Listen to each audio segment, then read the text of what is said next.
Hi everyone, welcome to Pergas's webinar, Pursuing Medicine in Hong Kong. Pergas's aim is to help Hong Kong's youth with their professional and personal growth, and this will be one of many webinars and in-person activities that we'll be organizing to help you achieve your goals.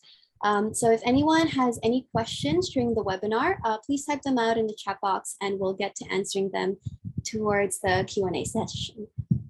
So our speakers for today are Dr. Sukhdeep Singh and Mr. Gursharn Singh. And with that said, I'll pass it over to Sukhdeep to get started. Hi guys, welcome to our webinar. It's a pleasure to have you guys. So I'll just go on to the first slide. Hong Kong has a world-class healthcare system. We are divided into the public and private sector. And briefly, I'm sure there's always a question which arises, is do you work in the public sector or the private sector? So how it works is there are two sectors. The public sector actually caters for about 90% of inpatient patients. So 90% of all the patients who require acute care in public hospitals. On the other hand, the private sector really caters more for outpatient patients. So any patient that just needs to see a doctor really quickly, or something that can be followed up in clinic, most of these patients will go to the private sector.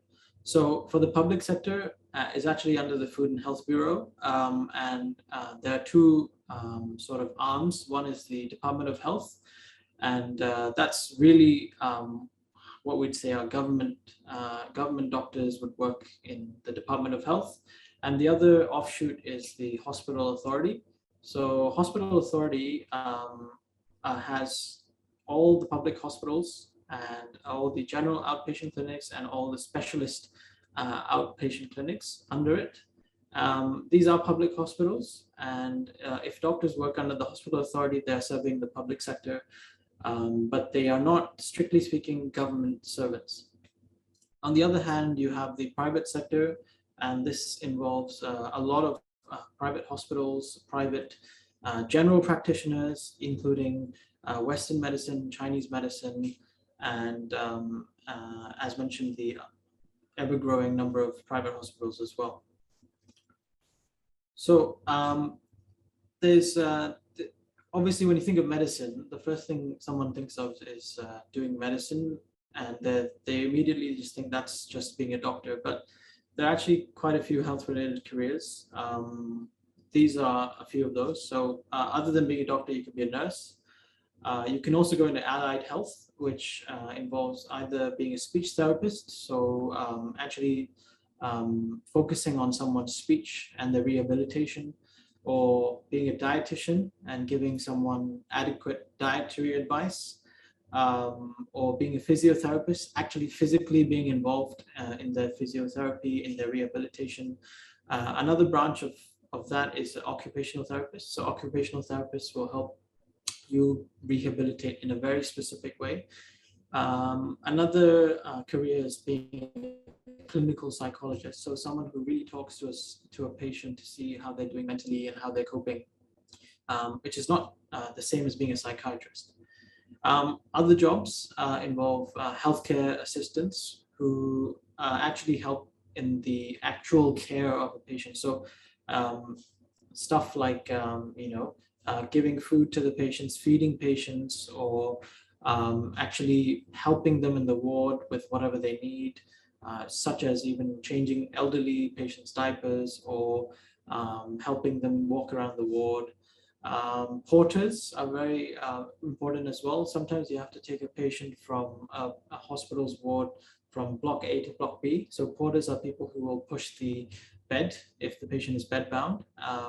And also there are also clerks in hospitals. So every ward in a hospital has clerks at the desk. So they're sort of a receptionist, but also at the same time they really help with the paperwork that's involved in the ward. So these are sort of the careers you can look at if you're really looking to a health-related field and not necessarily just becoming a doctor. So, but obviously this talk is more towards how you can maybe go into medicine and become a doctor. So I'll just go into the pathway. This is a very common pathway. You usually start in high school, and you have to do either the IB, the Hong Kong DSC, or even some schools or some students who are from Hong Kong but went out to study can do the GCA A levels. And either you do high school and you go into medical school directly, or you can do a non-medical undergraduate degree and then go into medical school through a postgraduate medicine program. Then after you're done with your 5 to 6 years of medical school, you go into what's called a housemanship year or internship year. This is basically a year where you are the junior most doctor in the hospital, and you only have a provisional license. So you have half a license and you're not really a recognized practitioner in Hong Kong yet. To be a fully registered practitioner in Hong Kong, you will have to complete this housemanship year. So this housemanship year involves you doing 4 different rotations, and you have to do one in surgery, you have to do one in medicine, and you have to do the 2 others and do 2 different fields, and that may be medicine and surgery again. So your job as a houseman, as we call them, to basically carry out all the management that a doctor has prescribed for a patient. So if a patient cannot breathe properly and you want to give them chest physiotherapy by a physiotherapist, and you also want, say, to prescribe a specific medication, the intern is responsible to put a request in the computer for the physiotherapist for chest physiotherapy, and also to put in give the input in the computer for the medication, so that the nurse can see the medication for that patient and prescribe it to that patient at the right time. So in a way, the intern is involved in direct patient care, but they have to do their job so that the patient can be adequately managed as the treatment plan is tailored for that patient.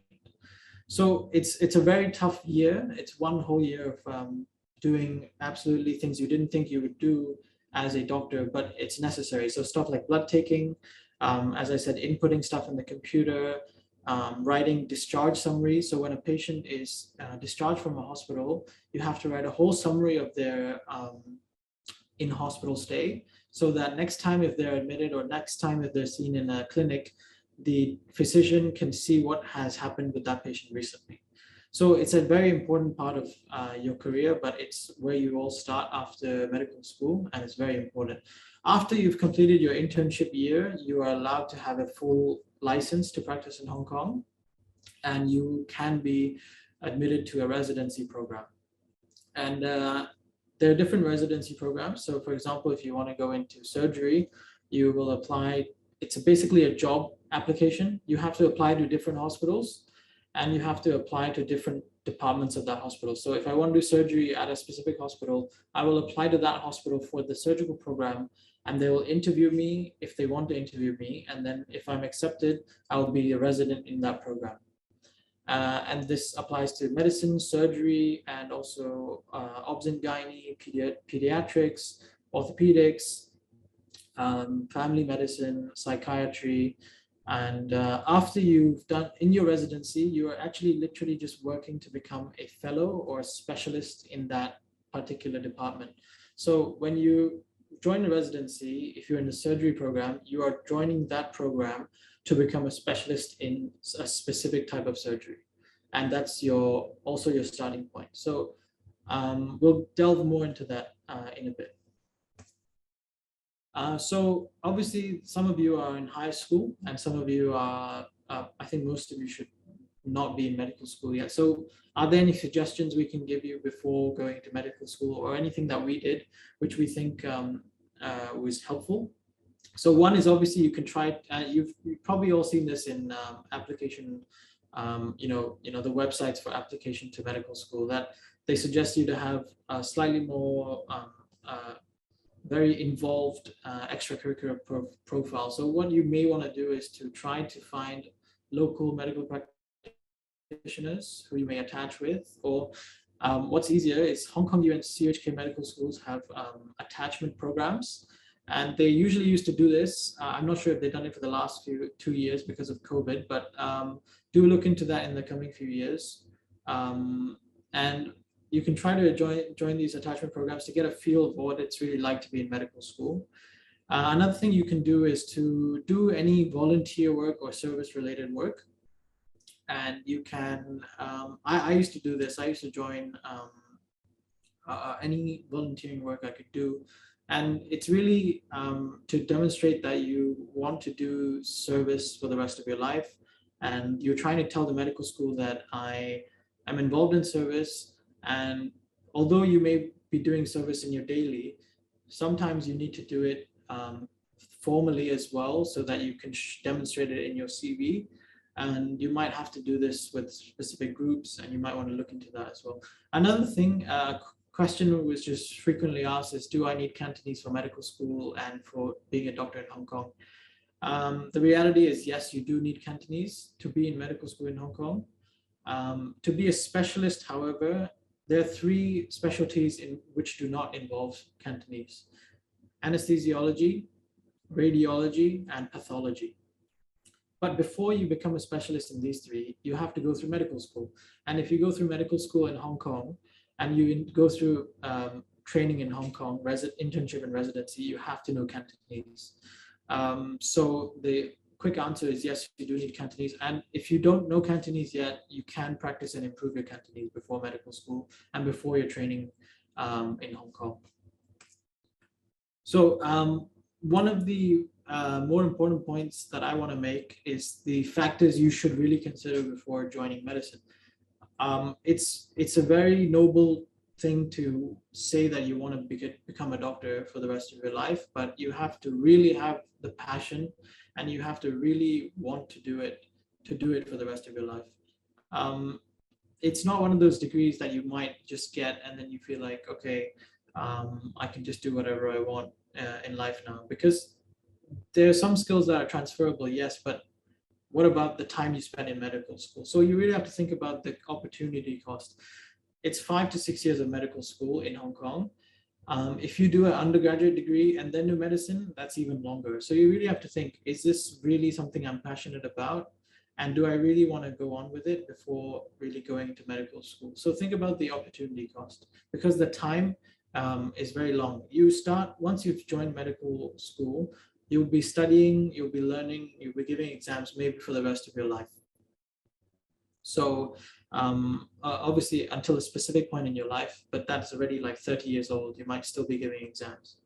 And economic cost as well. So there's 6 years of medical school, and the tuition fee for medical school is not different from other degrees in Hong Kong, but in other medical schools abroad, if you're a Hong Kong resident going abroad, it will be more expensive. So think about the tuition fee, and also think about the fact that most students are not employed during medical school. So in Hong Kong, many students do not have a job whilst they're in 5 to 6 years of medical school. So when you graduate, if you went through the path through the high school to medical school, when you're a 24-year-old or a 23-year-old, you're graduated, but you have no working experience for that period of time. So really think about these 2 things.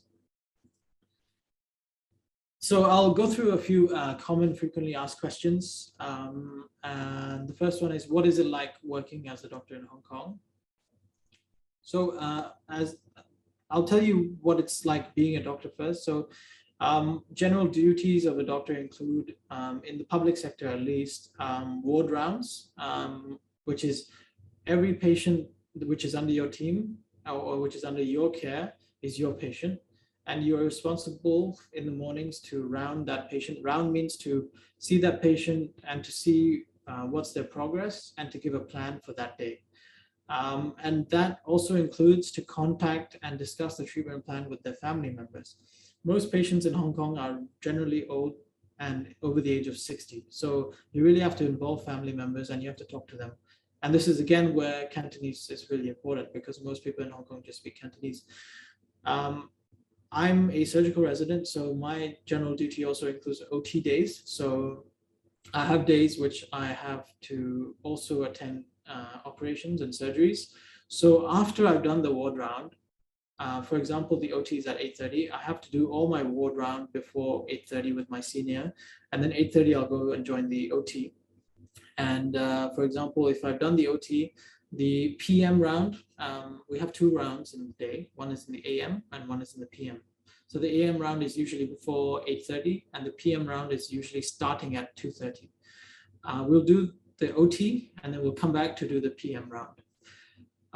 Another thing we have in surgery is endoscopy day. This only applies to a few specialties. For example, in medical gastrointestinal specialty or in surgical specialties, you might need to do a endoscopy. So you might have to do your ward round, and then you might have to do OT, and then there may be endoscopy in that day as well. Other days there are clinics. So some days when there's no OT, there's clinics. So you have to see, after your ward round, you have to do the clinic, and then you have to come back and do the ward round again. Sometimes you have commitment to journal clubs and presentations that you have to give. And the work day, so usually my work day starts at 7 a.m. I'm at work already around that time, and it ends at 6:30. And this is only when there's a non-call day. So just briefly speaking, if you don't know what a call is basically when you're on call, you have to stay in the hospital, and you can be called for any when you're basically on-site doctor. So after 5 or 5:30, if you're on call, then everything in that department. So every patient, for example, there's 3 wards in the new block in our surgery team in our department. There's 40 patients per ward, and there's 3 of those wards, so 120 patients. So you can just imagine 120 patients you're responsible for that night. Anything that goes on with any patient, you have to be the medical officer, and you have to deal with that. So if it's a non-call day, it's like that. And if it's a call day, you work from 7:30 on the Monday until 6:30 on the Tuesday. So you have not gone home that whole time, and you're responsible. If you try to get any sleep, you should try. But you can be called anytime, 3 a.m., 4 a.m., and you're responsible to go and attend the patient or the problem. And usually you have around 4 to 5 calls per month. So it's a very tiring job. People also want to know about leaves. You usually get 1 leave per week. So today is Saturday, and today's the day I'm off. So I'm going back to work on Sunday. And as a doctor, obviously, after you've done your internship, you've started as a resident, and you're trying to make your way in, so to speak, to be a consultant. And so basically, point number 1, you start as a houseman, then you become a resident, and then after you complete your resident, all your exams, you become a resident specialist. After you're a resident specialist, there's something called an associate consultant, and then there's a consultant. And this is under the hospital authority ranking system. So basically, it's like any other firm, and there's a hierarchy, and you're just trying to make your way up. You're becoming more senior, and so you deserve a higher post. So medicine obviously is not just medicine. There's many specialties, and it's not just medicine and surgery. So there's medicine, there's surgery, there's also pediatrics, family medicine, psychiatry, and on the surgical side of things, there's general surgery. So something dealing with, for example, all of the things dealing with the abdomen, but the abdomen itself can be divided into hepatobiliary surgery, so hepatobiliary and pancreatic surgery. So the liver, the gallbladder, and the biliary tree, and the pancreas, that's one team. The second team will be upper GI surgery, which is the esophagus, the stomach, the small intestine, that's upper GI. And then the third team is lower GI, which is the colon, the rectum, and the anus, and the anus. So everything around there, and that's general surgery. There's also a vascular surgery team, which also falls under general surgery. Then you have specialty surgery. So neurosurgery, cardiothoracic surgery, plastic surgery, urology, ENT, which is ear, nose, and throat, pediatric surgery, and ophthalmology, so eye surgery. So these are specialty surgeries. And then you have orthopedics, and which is another branch of surgery, but it's its own branch, and obstetrics and gynecology. These are generally the main specialties in medicine, and there's different pathways. and this is generally just the general idea. A question we've answered earlier is, can you be a doctor without knowing Chinese in Hong Kong? Strictly speaking, not in Hong Kong. So in Hong Kong, even if you come from abroad, some doctors will start to pick up on Cantonese because the whole public sector population will be speaking Cantonese, and you have an aging population in Hong Kong, and you need to be able to talk to elderly patients, and they are likely not going to be speaking English. So you must know Cantonese. If you know Putonghua, it's an added bonus as well. How many years do you need to work in public hospitals before switching to private? Actually, after you've graduated from medical school and after you've done your internship year and you've obtained the full license, you can actually go into the private sector straight away, but you cannot become a specialist. You can only become a general practitioner for the rest of your life. So if you really want to just go into the private sector, you can graduate from medical school in Hong Kong, and then you can do your internship year, and then you can just go into the private sector, but you can only become a general practitioner. If you really want to become a specialist in some surgery or in a specific type of medicine, for example, neurology or cardiology, you will sign a contract with the public hospitals, with the hospital authority for 9 years, and you would try to complete your training within that 9 years. So usually for something like in surgery, if you want to become a neurosurgeon, for example, or a heart surgeon, for example, your training will be around 7 to 8 years. So within the 9 years, you usually complete the contract, and then you're given a permanent job in the hospital authority.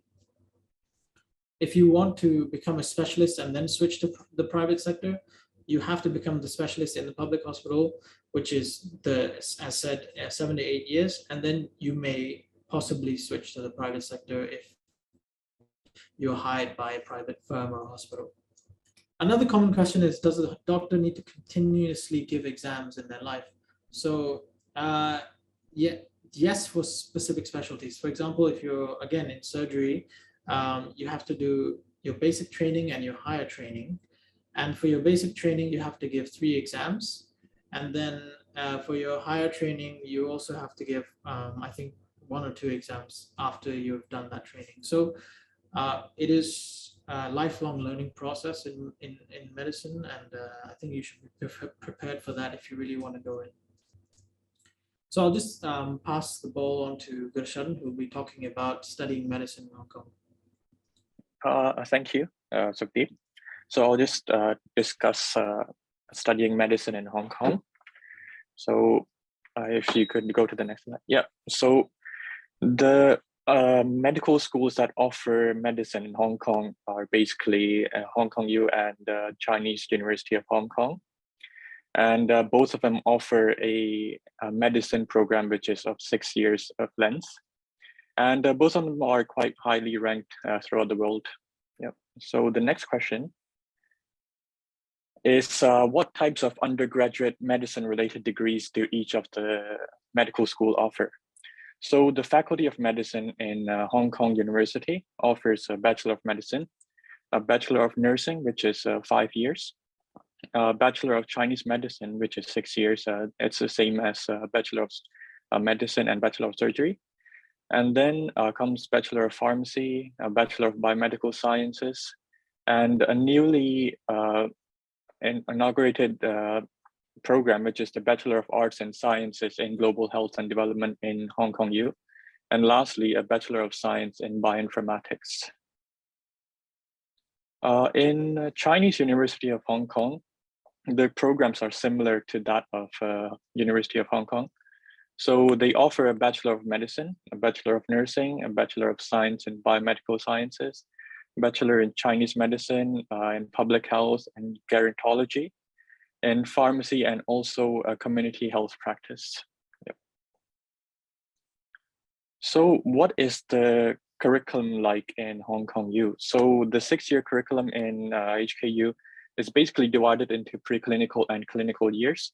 So the preclinical years is composed of 3 years, and you would go through all these different systems. So for example, a cardiopulmonary and renal systems, the GI system, musculoskeletal system, hematology, etc., etc. And in the third year, you would go for an enrichment year. So in that year, you could go out.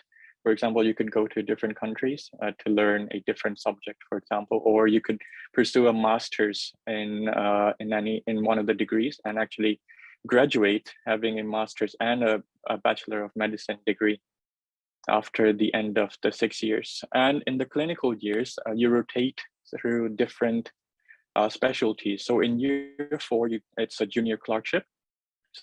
So you rotate between medicine, surgery, and a multidisciplinary specialties such as microbiology, obstetrics and gynecology, etc. And year 5 is similar, so you rotate again, and you keep rotating until almost the end of the 6th year, in which you give your final exam and you graduate to become an intern. So 6-year curriculum in CUHK is also divided into preclinical and clinical years. So year 1 and year 2 and year 3 are preclinical. And in the first 2 years, you basically learn about the whole human body. For example, the anatomy, the health sciences, public health, bioethics, etc. And in the clinical years, which starts from year 4, again, you rotate through different specialties and you learn more through bedside teaching. Yep. So regarding the tuition fees, so the tuition fees for local students is the same for any university in Hong Kong. So it would be 42,000 per year. It's become 42,100 per year for local students now. So the total fee for the 6 years would be around 210,000 to 252,000. However, if you're a non-local student, then you would have to pay the international fees, which is 171,000 for HKU and 145,000 for CUHK. And the total for the 6 years would come up to be around 855 to 1,026,000 for Hong Kong U and 725 to 870,000 for CUHK. So the basic entry requirements for Hong Kong U, for the best 6, they usually take best 6 subjects for the HKDSE, and the range is between 42 and 47. However, this is the weighted score, so they give different weighting to different subjects. However, if it's not weighted, then the usual requirement is around 37 to 42 points in the HKDSE.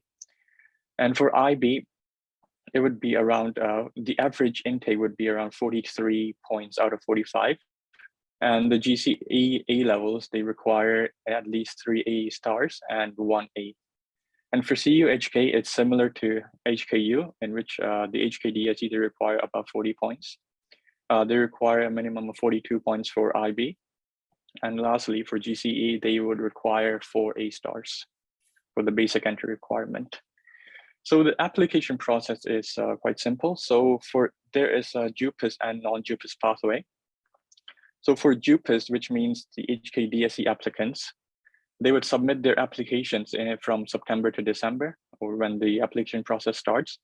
And for non-JUPAS students, they give the application at the similar time.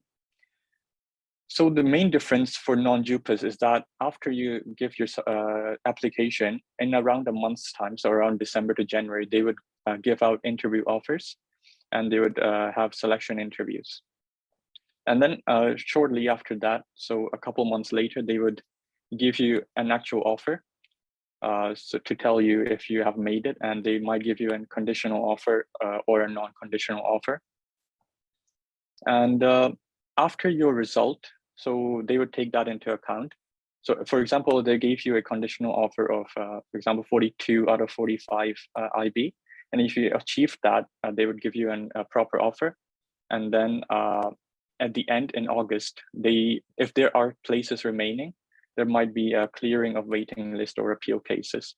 For JUPAS application process, the first round interview happens in June, which is after the DSE. So in July, when the HKDSE results come out, there would be a second round interview for the people whose predicted scores might not have been very high. So they would have a second round interview. And in August, they would start giving out offers for JUCO students. So which high school electives to take? So mainly for the HKDSE, you would take your core subjects, so which is English, maths, liberal studies, and Chinese, if some people are taking that. And at least 2 electives, and those electives must include chemistry because that's one of the basic requirements in medicine. And for IB, you can take higher level chemistry or biology, but of course, taking them both would be better for your learning in year 1 of medical school. So the assessment methods of a MBBS degree, and both of these universities have a similar assessment method, so which is through continuous assessments and exams. So in continuous assessments, they might be lab work, assignments, your in-class assessments, etc. And they usually follow a pass-fail system, and the 60 plan would be a pass. And they do not have a GPA system, which most other degrees have. So if you do not know Chinese, of course, there are some programs offered by the university. So the University of Hong Kong offer a CEMD 9006 and a CEMD 9007 course, which is to be taken during the end of year 2 in the summer holidays. And all the students, including Chinese or non-Chinese, everyone has to complete this course by the end of year 2, and it's to enhance the medical Chinese language skills. And the Chinese University of Hong Kong offers Chinese enhancement courses, but it's not in the actual course. So you might have to take that separately from the course. And it's, of course, optional. Yeah. So in case a person has an unsuccessful application after applying to MBBS, they can always apply the following year. And this would not affect their success of the application. However, if the student is taking HKDSE, that if you're retaking it, that will result in a 10% deduction of the grades. So if you, for example, the requirement was 37 points, and if you retook the DSE, you would have to get at least 40 or 41 points to get into MBBS. However, other entrance methods such as GCE A levels and IB are not affected. So can someone who has studied medicine abroad work in Hong Kong? Of course they can. So they have to pass the licensing examination. However, since recently, non-locally trained medical graduates can work in Hong Kong through a special registration and do not need to take the licensing examination. However, these are currently limited to a few medical schools. So it's not all medical schools. So they have a list on the website, on the government website, which have this special registration method in which they do not have to do the licensing exam. So medical requirements to be met before becoming a doctor. So in medical school, usually before starting clinical years, everyone has to undergo a chest X-ray because the occupational risk of some respiratory diseases is quite high, for example, tuberculosis. Yeah. Other than that, no other special medical requirement is needed to be a doctor. Yeah. So talking about the different specialties. So all medical students go through the same courses throughout the 6 years. So including the preclinical and clinical courses. So everyone has to go through those 6 years. And then comes the intern year. And then you can choose the specialty of your preference after you've completed the intern year. Yeah. So any exception of student years for undergraduate or master's degree or applying to medicine. So in HKU, the credits of your previous degree, if it's related, can get transferred to your MBBS degree. And that can lead to you skipping the 3rd year, which is the enrichment year. And in CUHK, the students can jump straight to year 2. So in total, you'd have to study for 5 years instead of the 6 years of medicine that's usually required. So I'll just talk briefly about my own journey. So I did DSE back in 2015. And then I went to UK to study biomedical sciences because I could not get enough scores for medicine in Hong Kong. I did biomedical sciences, and then on the final year, I applied back to Hong Kong for medicine, and I got in. So the process was basically through the non-JPUS pathway. I had my interview in December, and I got the offer shortly after. And my school started in September, and I'm currently in year 4, and it's going good so far. So we've shared most of the questions that were asked, and move on to the Q&A session then. All right, thank you so much, guys, for sharing. If anyone has any questions to ask, you can type it out in the chat box right now. Okay, we have.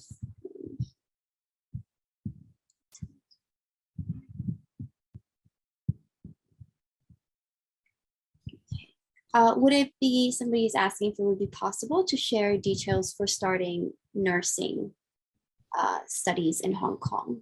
So I guess perhaps that's something that we could perhaps share after the webinar. We would just have to consolidate the information and we could get that through to you. Does anyone have any other questions in regards to what Sukhdeep and Gursharn has mentioned? Somebody has asked, are there any specific requirements for post-grad entry, like GPA? So I think that might be referring to you, maybe, Gursharn? Yeah, so for postgraduate entry, you'd have to get a really high GPA score. So for example, in the UK, the GPA score the maximum is 4.0. So they would require at least a 3.6 or a 3.7. If they're taking into account the honors degree, so for example, first class honors, second class honors, you'd have to have a first class honors degree. I think that's a basic requirement for entry into Hong Kong medical schools. Yeah. Okay, and then there's another question. For IGCSE, is only biology and chemistry good to have? Is there anything else that they should be having? I'll answer that.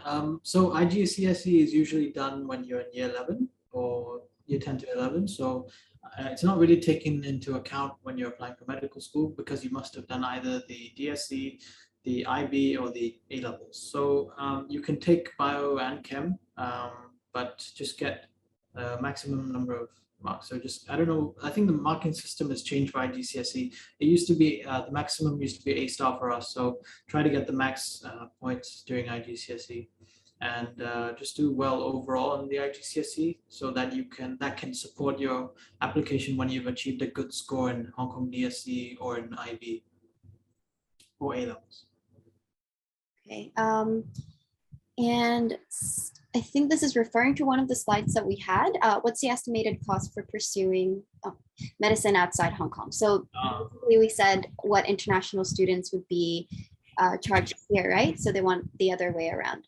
I think it should be that can be applied to, that can literally be applied to the schools in the UK as well. So in the UK, local students have to pay $9,000, £9,000 a year for medicine. But if you're non-local, you're probably paying around 28 to 30 or more £1,000 a year. So that's roughly 1 to 10. So you're paying around 300,000 a year in medicine in the UK. So if you're doing a 5 years degree in the UK, that's 3 by 5, so 1.5 million at least. Yeah, so I'll just add a few points to that. So in the UK, in my university, in University of Birmingham, so the cost was divided into preclinical and clinical years. So the first 2 years are preclinical, and the cost was around £25,000 per year for the first 2 years. And then once you enter clinical years, it goes up to around £35,000 per year. So it would add up. We can safely say it's around more than 1 million at least, right, Gursharn? Yeah, way more than 1 million. I mean, including the accommodation costs. Yeah, exactly. Etc. Food costs. Yeah, all that. Yeah. And so for Cantonese, would you also have to be proficient in reading and writing, or is speaking? Speaking is okay. You just have to be good at speaking. Obviously, if you're good at reading and writing, that can help in actually very few moments in your career. If you're able to read or write, for example, actually, some patients are deaf or dumb, and you communicate with them through writing. So I'm lucky enough to know a bit of reading and writing, so I can do that sometimes. But honestly, if you can't, you can always just ask a nurse to come and help you write for you, and you can just communicate with the patient. So speaking is the most important bit. Okay, and then in terms of volunteer programs, are there any that are recommended before getting into medical school? Gursharn, do you want to take that one? Yeah, so volunteering programs, I mean, there are quite a few, I think. So there are some NGOs in Hong Kong that you could follow. Like, I think they do offer some programs. And of course, HKU and CUHK have their own sort of medicine taster sessions. So they usually have that in December or in Christmas holidays or summer holidays. So of course you can join those as well. And yeah. Right. And then for the best 6 subjects, is it okay if they take 5 DSC subjects and 1 GCE A level? I think for that question, it's not possible. So it has to be in all the subjects have to be in one, like for one method of examination. For example, all of them have to be DSE or all of them have to be GCE A levels. And what if they know Mandarin but not Cantonese? For now, you do need to know Cantonese in Hong Kong, but Mandarin is very useful in the future. Actually, if you know Mandarin fluently, it shouldn't be a difficult job learning Cantonese that much. But you need to work on your Cantonese because the population in Hong Kong mainly speaks Cantonese. So you do know Mandarin, that's very good for you, but learn Cantonese as well. Yeah, I just want to add on to a bit. So in the HKU interview process, and even the Chinese U interview process, they have a Chinese station. So they would ask questions in Chinese to assess the proficiency of the student. In Hong Kong U, in the interview, you can pass the interview with Mandarin. However, once you start doing medicine and you have actual examinations, the patients are going to be speaking Cantonese, then that would be quite troublesome and would be difficult to pass the exams. And do GCSE or GCE scores affect the chance of getting into a medical university? It's a question that we just got asked. Yeah, this direct effect. If your GCSE score is not what they require, then you can't get into the medical school of your choice. So GCSE usually doesn't have a bearing, but it can be a good supporting to your application. So if you have good GCSE scores, and on top of that you've done good GCE A levels, then they'll just know that you're a very good candidate for the medical school. But in my experience, GCSE does not bear any weight in getting a chance in the medical school. By the way, guys, if anyone has any questions to ask, you can also unmute yourself and ask directly if you'd like. Okay, so we have a couple more here. Somebody's asking, at what age can they start attachment with a doctor? Could it be before they commence their MS degree? Yeah. Started before you get into medical school, because when you're in medical school, you're literally already attaching with doctors through the faculty. So the point is to show, when you're in high school, the point, you're trying to get into medical school. So you're trying to show the medical university or the medical school that you want to do their program and you're passionate about their program. So how do you do that? You have to maybe attach with a doctor, and in your personal statement, which you will have to write for the application to medical school, you may want to demonstrate that I have attached with doctors to know what it's like being a doctor, and that's why I want to go ahead with this. So that's why we mentioned that in the start of this PowerPoint. Yeah. For me, the attachment with the doctor, I did do that before I got into medicine. So I just approached a general practitioner I knew, and I emailed him asking if I could attach with him, and he kindly accepted it. So you could definitely just ask any general practitioners or any specialists you know in a clinic, for example, that if you could attach with them. I think that answers that question as well. How can I apply for attachment with a doctor? Yeah. It's not possible during COVID in the public hospitals at the moment, but you can possibly try with any general practitioner or family doctor that you know. And Hong Kong has only 2 medical universities, right? Yeah. Okay. And then somebody also asked if it's true that patients in Hong Kong prefer local Chinese doctors. No, not necessarily. They don't look at that. They're not racist per se. You may have actually, on the contrary, they may like you even more for being foreign, in my experience. They're really receptive. If you're speaking Cantonese and you don't look Chinese, they're even happier with that. So actually, there's no notion of any racism or anything like that. All right. Does anyone have any more questions to ask? You can send them over right now.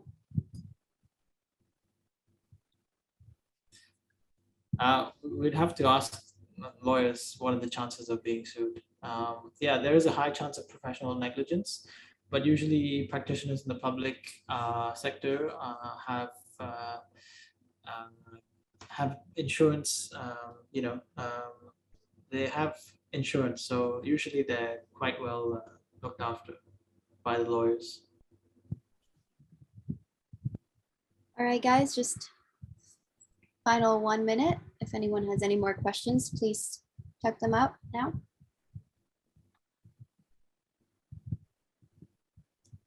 Somebody's asking if it matters which university they're doing their undergraduate degree from. Yeah, absolutely. Oh, do they mean? Do they mean overseas degrees or Hong Kong? Yeah. Nyla, could you please elaborate on that? Local. She means local. Both of them would be hired. In the hospital authority, but yeah, I don't think it matters that much. So the courses are of course different. The procedure is a bit different in the universities, but eventually you would become a doctor in.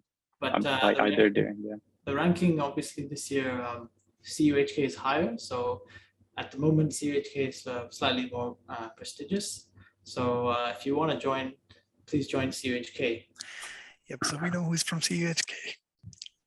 No, but honestly, strictly speaking, no, there's no difference. If you both Hong Kong U and CUHK graduates, at the end of the day, they will join the internship program, and everyone is in the same bunch. So everyone's working together, and no one really remembers if you're from Hong Kong U or CUHK. Everyone is considered a local medical graduate, so it doesn't matter where you go.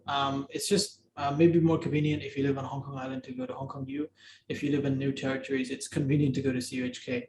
Because if you're living in Hong Kong Island, going to CUHK, that's a huge issue, and the other way around as well. So apply to both. When you're applying for medical school, apply to both, and just see where your luck is. Both universities are excellent. University of Hong Kong was the first medical school in Hong Kong, and it has a very prestigious history.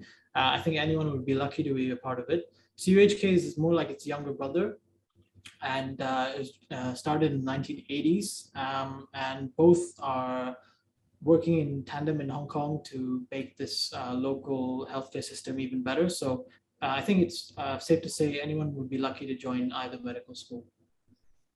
She's actually clarifying on this. She said if she's not doing MBBS as undergraduate and then applying to a postgrad MBBS degree, does her undergrad uni matter then? Yes, it matters a lot. Yeah. Really? So in Hong Kong, they basically look at your university. So if it's like quite well ranked, for example, in the UK, for example, it has to be quite highly ranked, be in the Russell group, for example, and so if you do get really good marks from a low ranking university, I think the chances won't be as high as a higher ranking university. Right. So Tanisha asked this question earlier about attachment with a doctor from high school, right? Her Wi-Fi disconnected a little bit. Could you just go over that really quickly once more? So if she wants to do attachment with a doctor, well, I think you will have to maybe visit a general practitioner or a family doctor that you know and see if their private clinic will allow you to attach with them. Or if you're, because at the moment, we do attachments in the public hospitals, but for the moment being, because of infection control and the whole COVID situation, there's no student, which is a non-medical student, attaching to the public hospitals. So that's not possible at the moment. So the other thing you can do is to work on your Cantonese at the moment, for the moment, and to bolster your application by performing better in all your other school subjects. That's what you can do. Mainly, if I'm very honest with you, mainly for medical school, they really just look at your marks in Hong Kong. They really just want to see who has the highest marks. So do your best in your examinations. That's the most important, most important. I'd say weightage wise, 90 to 95%, it's all about your marks. Nothing else matters. All right, guys, so we do need to wrap things up. Let's just go to the slide where we have our contact information. If we've missed any of your questions, please do get in touch. Our contact details will be up here. Yeah, just right there. So you can either DM us on Facebook or Instagram, or you can send us an email. You can also have a look at our website. We'll be redeveloping that soon. So just, yeah, if we've missed any questions, please do get in touch with us. If you have any other questions that pop into your mind, if you need some extra support from us in your career journey, do get in touch. So thank you everyone for joining today, and we hope to see you in more of our activities later down the line.